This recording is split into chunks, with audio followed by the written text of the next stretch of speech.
But Okay, I wanted to share with you guys a story in the Gemara I've been working on. I gave a 30-minute share on this earlier. We'll see what I can say in 5 minutes. This story relates to this time of year. So we know now that the days are quite short, the night's long, it's getting dark very early. And the dark can sometimes be depressing and scary. And if we think about it, even more so in the times before electricity, there was no way of dealing with the dark. So it was actually dark and cold and at the time dangerous. So the story tells of Adam's first encounter with this period of dark days. And the story is based on the Shita, the opinion that says the world was created in Tishrei. So that means that at this point in the year, Adam hasn't had much life experience to understand that this is the way of the world. So we'll read the story.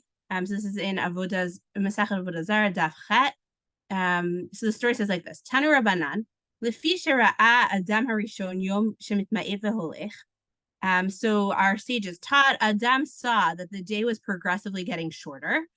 Amar oili shema bishvil shesarachti olam chashuch be'adi. He said, "Woe is to me! Perhaps because I have sinned, the world is becoming dark around me." And what's he afraid is going to happen? V'chozer letohu v'vohu. He's afraid this is the end of the world. The world's going to go back to tohu v'vohu, the complete chaos and disorder that existed before the world was created. And basically, this is the end of the world. V'zuhi mitash niknasa alai min hashamayim. He thinks that this is perhaps the death which he received as part of the punishment for eating from the Eitz Hadat. He thinks this is how it's going to come about.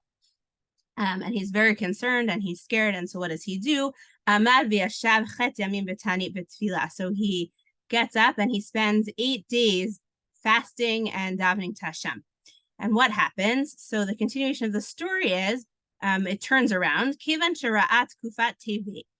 So what he saw is Kufat Teve, which is in Chazal how they refer to the winter solstice.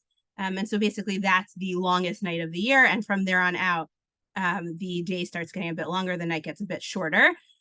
And he sees that, just like I just said, right, the day is progressively getting a little bit longer and continually growing longer. Amar minhago she'olam, he understands that this is just the way of the world. Halach ve'asa shmona yamim tovim. So he made in his relief that this is just the pattern of the world and the world's not actually coming to an end. He made an 8-day celebration. And then the Gemara goes on to tell us that in the future he made the following year he made 2 celebrations, one parallel to the days that he spent in Tefillah and in Ta'anit, and one parallel to the Yom Tov that he had made. And I think that this story feels very relevant in instructing us how to deal with encounter with darkness. There's a lot of interesting points in the story, but we'll touch on a few things that are practical and that we learn from Adam of what do we do when we encounter darkness. Of course, darkness as literal, but also as a metaphor for bad things in the world, and that's certainly used that way in Chazal. And as I said, it makes sense in the context of not having electricity, that this is a very scary time. So the first thing that we see here is taking responsibility. Adam blames himself for what goes wrong in the world. He doesn't just say, "Oh, this is something that happens in the world. This is right." He doesn't attribute it to something external, but he steps up and he says, "This is because of me." Right? He feels responsible for what goes in the world. And it's like a wake-up call to do tshuva. And we can learn from him also to take this attitude, right? To internalize what's going on in the world and to ask ourselves, how can I take responsibility? How can I fix this?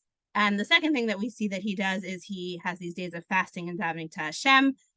He responds, as we learn one should, to hardship by turning to Hashem, doing some sort of tshuva for a sin also, and turning to Hashem and davening.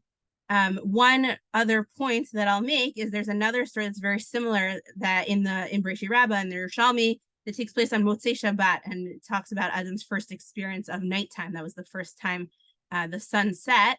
And what's interesting, and an interesting thing that comes out of that story is there Adam actually partners with Hashem in creation and finding a solution to this darkness. Hashem gives him the supplies, he provides him with flint, and he strikes it together and he makes a fire. And so I think that that part of the story is how we deal with darkness is also hishtadlut, of doing whatever we can to spread light in the world. May we be Zechut to go me'afela le'ora, from darkness to light. Amen. Thank you very much. Shkoch. 30 minutes and 5 minutes. Very good. All right. Shabbat shalom, everybody. See everybody Sunday night, same time, same place.